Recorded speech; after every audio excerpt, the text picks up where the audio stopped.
কোরবানির ঈদ স্পেশাল শাহি গরম মশলা আজকে আমি আপনাদের সাথে নিয়ে এসেছি। তো এই গরম মশলাটা আমি একজন বাবুর্চির কাছ থেকে রেসিপিটি নেওয়া, সবসময় যার কাছ থেকে নিয়ে থাকি সেটা হলো আমার ছোট খালু। সে আমাদেরকে সব সময় এভাবে এই গরম মশলা বানিয়ে থাকে। তো আপনি হাঁস বলেন, মুরগি বলেন, গরু বলেন, খাসি বলেন, যেটাই বলেন না কেন, বিরিয়ানি বলেন, সব কিছুতেই এই গরম মশলাটা ব্যবহার করা যাবে। তো আর কিভাবে আপনি 1 বছর সংরক্ষণ করবেন এই শাহি গরম মশলা, সেটাই আপনাদের সাথে শেয়ার করব ইনশাল্লাহ। চলুন তাহলে শুরু করা যাক আজকের আমার এই শাহি গরম মশলা। তো অনেকে অনেক কিছুই দিয়ে থাকে, তো আমি যেভাবে গরম মশলাটা তৈরি করি সেটাই আপনাদের সাথে শেয়ার করছি। আশা করি ভালো লাগবে। আর এই মশলাটা দিয়ে আপনি যে কোনো ধরনেরই খাবার তৈরি করতে পারবেন। এটা যখন আমি ব্লেন্ড করি তখন কিন্তু ঘ্রাণে একদম পুরো ঘরটা ভরে গেছে, এরকম একটা খুব সুন্দর একটা ফ্লেভার আসে, অথেন্টিক। তো দেখতেই পাচ্ছেন এখানে আসলে আমি আজকে মেজারমেন্টটা বলছি না, কারণ আমার ছোটো খালু মানে মেপে সে কখনোই কোনো কিছু ব্যবহার করে না।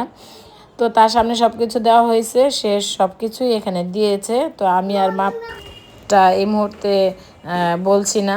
তো কি কি দিয়েছি সেটাই আপনাদের সাথে শেয়ার করছি। তো দেখতেই পাচ্ছেন এখানে সাদা গোলমরিচ আছে বেশ কিছুটা, কালো গোলমরিচ আমি নিয়েছি অল্প, জিরা আছে, শাহি জিরা আছে, ধনিয়া আছে, এলাচ আছে, দারচিনি আছে, জয়ফল, জয়ত্রী, এখানে লংও দিয়েছি। তো এই তো সিম্পল গরম মশলা, গরম মশলা আপনাদের সাথে আজকে আমি শেয়ার করছি।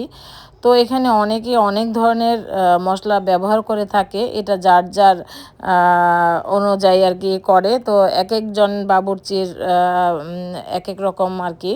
তো আমাদের যে বাবুর্চি আছে আমার ছোটো খালু, উনি সবসময় এভাবেই গরম মশলাটা তৈরি করে।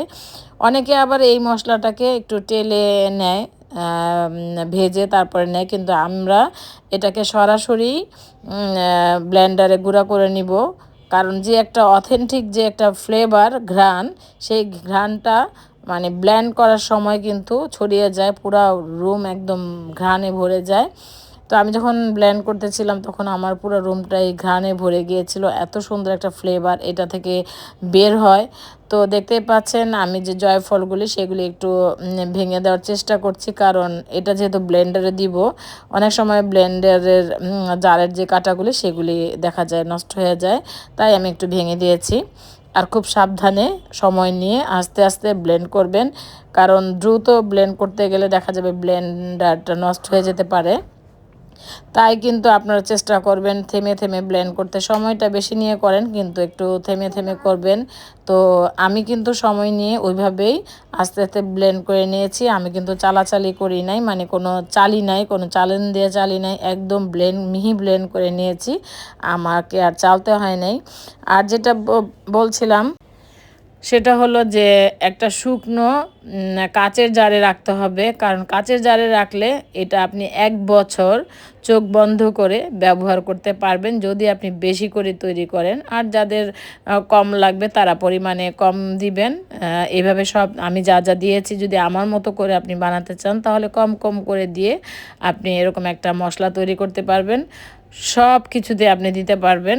তবে আমি মাছ জাতীয় খাবারে আমি গরম মশলাটা দিই না। তো এই মশলাটা দিয়ে যদি আমরা বিরিয়ানিটা রান্না করি, মুখে লেগেই থাকে, বিরিয়ানিটা যখন আমরা খাই তখন মুখে লেগেই থাকে, এত সুন্দর একটা বিরিয়ানির যে একটা ফ্লেভার আসে, মানে একবার যে খাবে সে মনে করবে বারবারই খেতে মন চাইবে, এরকম আমাদের এই মশলাটা তৈরি হয় আর কি। তো যাই হোক, আমি কিন্তু আপনাদের সাথে ভকভক করতে করতেই মশলাটা অলরেডি আমি কিন্তু করে ফেলেছি। আমি কিন্তু চালিনি, ডাইরেক্ট আমি এখন ব্লেন্ডার থেকে একটা প্লেটে উঠিয়ে নিচ্ছি, তারপর আমি একটা বয়মে ভরে এটাকে আমি সংরক্ষণ করব। দেখতেই পাচ্ছেন যে আমি বিশাল বড় একটা বয়মের মধ্যে ভরেছি। তো এটা আমি অনেক দিন আমার চলে যাবে। তো যাই হোক, যেহেতু সামনে আমাদের কোরবানির ঈদ আসতেছে, সবাই কম বেশি একটু হলেও গরম মশলা করবে বা বেশি করে করবে, তাই আমি চেষ্টা করেছি অথেন্টিক ভাবে একটা গরম মশলা আপনাদের সাথে তৈরি করে দেখানোর জন্য। তো আশা করি ভালো লাগবে। যদি ভালো লেগে থাকে একটা লাইক আমি পেতে পারি।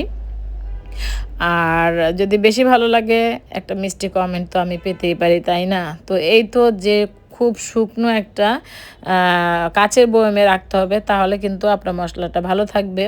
অবশ্যই চেষ্টা করবেন যদি বেশি দিন সংরক্ষণ করেন তাহলে একটা কাচের বয়মে রাখার জন্য। প্লাস্টিক বয়মে রাখলে বেশি দিন থাকবে না আপনার এই গরম মশলা। আর যদি প্লাস্টিকের বয়মে রাখেন তাহলে আপনি নর্মাল ফ্রিজে রেখে দিতে পারেন বা ডিপ ফ্রিজে রেখে দিতে পারেন, বেশি দিন থাকবে, ভালো থাকবে ইনশাল্লাহ।